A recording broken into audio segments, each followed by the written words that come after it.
Hello guys, welcome back again. I hope all of you are doing well and also preparing for your exams.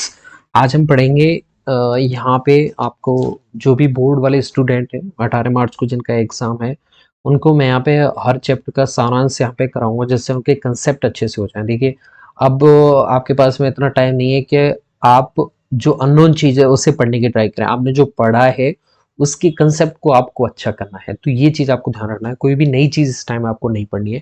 तो यहाँ पे सबसे पहले मैं आपको बताना चाहूँ तो पहली लाइन ये है कि अ, मृदा का जो मान है, ओके, जो मृदा का मान है मृदा विलयन में उपस्थित H प्लस और OH आयन की सांद्रता पर निर्भर करता है। ये पीएच में आपको बता चुका हूँ। जैसे पीएच परास अगर हम बात करें, अगर H प्लस जो होते हैं सांद्रता और जिसे आप बोलते हैं sorry minus log H plus जिसे आप पीएच कहते हैं।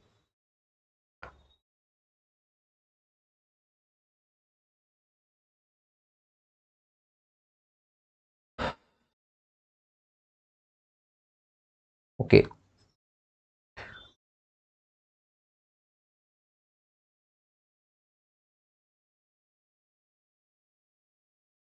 तो जिसे आप बोलते हैं पीएच, वो क्या होता है basically minus log H plus. ठीक है, यानी कि हाइड्रोजन सांद्रता का ऋणात्मक लघु गुणक क्या कहलाता है? पीएच कहलाता है। अगर हम पीओएच की बात करें तो वो है आपके minus log O H minus. ठीक है, यानी कि वो हाइड्रोक्सिल आयन का ऋणात्मक लघु गुणक होता है।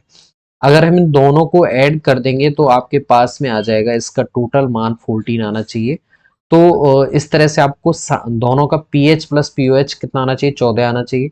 अगर आपके पास में पीएच ज्यादा है तो ऑब्वियसली आपको पीओएच इसका क्या करना पड़ेगा? कम करना पड़ेगा, क्योंकि दोनों का जोड़ कितना आना चाहिए? हमेशा 14 आना जरूरी है। ठीक है, दूसरा बात करें, पीएच शब्द की खोज डेनिश वैज्ञानिक थे, एसपीएल सोरेनसन नाम के साइंटिस्ट थे जिन्होंने इसे 1909 में बताया था पीएच शब्द के बारे में। तो सोरेनसन नाम के साइंटिस्ट थे, ये भी आपको ध्यान रखना है। सोरेनसन नाम के साइंटिस्ट थे जिन्होंने पीएच और पीओएच के बारे में बताया। पीएच शब्द की सबसे पहले इन्होंने ही बात की थी। अब पीएच स्केल के द्वारा आप मृदा की अम्लता या क्षारीयता को अच्छे से देख सकते हो, ये मेन इंपॉर्टेंट चीज है इसका। और इसका प्रैक्टिकल में भी आपने प्रैक्टिकल होता है इसका मृदा जल का, या फिर आपके पास में सिंचाई जल है, या फिर खाली मृदा का पीएच आप माप सकते हैं यहाँ पे। तो यहाँ पे पीएच स्केल में आपको बताने वाला हूँ। देखिए ये आपका 0 से 14 तक होता है। ठीक है, 0 से 14 तक होता है। इस तरह से गणनाएं होती हैं, जैसे 1 2 3 4 5 6, फिर 8 9 10 11 12 13। ठीक है, तो 7 वाला जो पीएच होता है वो कैसा माना जाता है? ये उदासीन माना जाता है। ठीक है, अगर हम बात करें 7 से 14 वाला जो पीएच होता है वो कैसा कहा जाता है? वो क्षारीय कहा जाता है। और 0 से 6 वाला पीएच वो क्या कहलाता है आपके? 6 से क्या 7 तक, 0 से 7 वाला पीएच आपके 7 पे तो उदासीन हो जाएगा, तो 6.9 मानिए आप। 0 से 6.9 तक का आपका कैसा होता है? 7 पे उदासीन है, तो यहाँ पे 7.1 से 14 तक आपके क्षारीय। और 0 से 6.9 तक आपका कैसा है? अम्लीय पीएच होता है। और ये कैसा होता है आपके? अम्लीय पीएच होता है। ये चीज आपको ध्यान रखनी है। अब देखिए अम्लता किसकी तरफ ज्यादा बढ़ेगी? जीरो की तरफ आते जाओगे जैसे जैसे आपकी अम्लता बढ़ती जाएगी, अम्लता प्रभाव जीरो की साइड में बढ़ेगा। ठीक है, ओके। क्षारीयता प्रभाव आप 14 की तरफ जाते जाएंगे तो वो क्षारीयता प्रभाव बढ़ता चला जाएगा। ठीक है, ये चीज आपको ध्यान रखनी है। साथ में ही एक और चीज जो आपको ध्यान रखनी है, जैसे मैं H प्लस आयनों की मात्रा बढ़ा देता हूँ, ये मैं कई बार बता चुका हूँ आपको, वापस से बता रहा हूँ। अगर H प्लस आयनों की सांद्रता बढ़ जाती है तो देखिए ये दोनों का संबंध कैसा है? सबसे पहले आपको देखना है इसका संबंध कैसा है। पीएच और H प्लस आयनों का, इसका ऋणात्मक समानुपातिक संबंध है। यानी कि संबंध तो समानुपातिक है, अगर पीएच बढ़ेगा तो H प्लस भी बढ़ेगा, लेकिन यहाँ पे ऋणात्मक चिन्ह है जो इसे कैसा कर देता है? ऋणात्मक समानुपाती, यानी कि इनवर्ट प्रोपोर्शनल कर देता है। यानी कि इसका मतलब है अगर आप H प्लस बढ़ाओगे तो पीएच कैसा हो जाएगा? घट जाता है। ठीक है, और वही सेम बात OH आयनों की पीओएच के लिए है। अगर पीओएच में OH आयनों की सांद्रता बढ़ाता हूं तो ये कैसा होना चाहिए? बढ़ना चाहिए था, लेकिन ये ऋणात्मक संबंध है तो ये कैसा हो जाता है? घट जाता है। ठीक है, तो इनवर्ट प्रोपोर्शनली संबंध है। ठीक है, तो ये आपको ध्यान रखना है। अगर मैं आपसे उल्टा भी बोल सकता हूँ, अगर पीएच कम है तो यानी H प्लस बढ़ा हुआ है। अगर OH आयनों की सांद्रता बढ़ी हुई है तो POH कैसा हो जाएगा आपके, कम हो जाएगा। अगर मैं ऐसे कहूं POH कम है तो उस मिट्टी का पीएच कैसा होना चाहिए, तुलनात्मक रूप से ज्यादा ही होगा, तभी तो आप 14 को संतुलित कर पाओगे। जैसे मान लीजिए POH कितना है, 6 है, तो यहाँ पे आपको उससे ज्यादा 8 ज्यादा है 6 से, तभी आप उसे 14 कर पाओगे। ये चीजें आपको ध्यान रखनी है। ये कंसेप्ट वाली बातें हैं जो आपको ध्यान रखना है, ठीक है। ओके, उसके बाद में पीएच स्केल के द्वारा आप अम्लीयता और क्षारीयता को माप सकते हो। पीएच स्केल के द्वारा पीएच मान 0 से 14 तक मापा जाता है। 7 पे उदासीन होता है, 0 से 7 तक यानी 0 से 6.9 तक कैसा होता है, अम्लीय होता है। 7.1 से 14 तक कैसा होता है आपके, क्षारीय होता है। फिक्स 7 पे वो कैसा होता है, उदासीन होता है। अब देखिए 6.5 से 7.5 वाला पीएच होता है, वो कैसा होता है, वो बेस्ट होता है सिंचाई के लिए, फसल में रहने वाले सूक्ष्म जीवों की वृद्धि के लिए सबसे बेस्ट अप्रोप्रिएट आपका पीएच रहता है 6.5 से 7.5 वाला, ठीक है। उदासीन है ये, ठीक है। ओके, उसके बाद में आते हैं पीएच 7 पर मृदा उदासीन होती है। 7 से कम होने पर मृदा अम्लीय हो जाती है, जो हम देख चुके हैं। 7 से कम होने पर मृदा अम्लीय होगी। 7 से ज्यादा होने पे वो कैसी हो जाती है, क्षारीय हो जाती है, ठीक है। OH आयनों की व्युत्क्रम सक्रियता का लघु गुणक POH कहलाता है। ये बताने की ट्राई की इसने, POH ऋणात्मक लघु गुणक होता है हाइड्रोक्सिल आयन का, उसे आप POH कहते हैं। इसका योग सदैव 14 आता है, यानी PH प्लस UH कितना होता है, 14 होता है।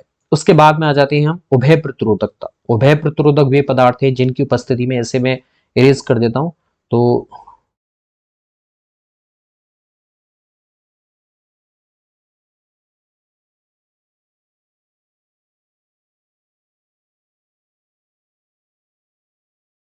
ओके।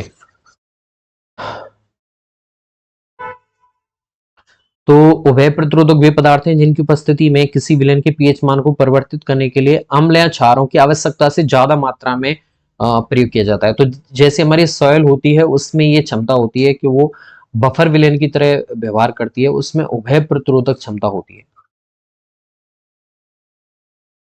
ठीक है। उभय प्रतिरोधक गुण पाया जाता है उसमें, यानी कि अगर आप उसे अम्लीय करना चाहते हो तो उसे उसमें आपको H प्लस आयन तुलनात्मक रूप से ज्यादा देने पड़ेंगे, ज्यादा देने पड़ेंगे, बहुत ज्यादा देने पड़ेंगे, तब तभी आप उसे अम्लीय कर पाओगे। अगर आपको उसे क्षारीय करना है तो हाइड्रोक्सिल आयन आपको सामान्य से बहुत ज्यादा देने पड़ेंगे, ठीक है।